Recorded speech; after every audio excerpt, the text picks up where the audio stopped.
Come on, start drawing with Afizah DIY.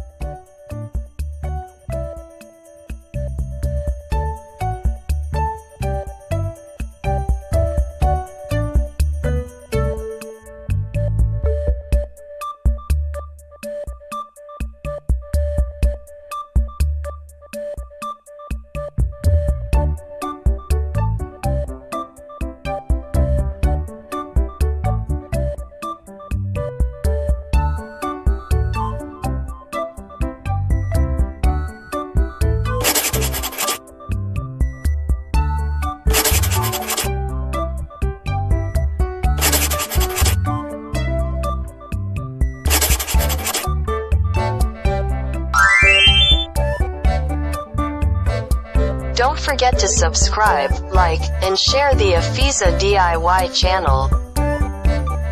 Thanks for watching this video.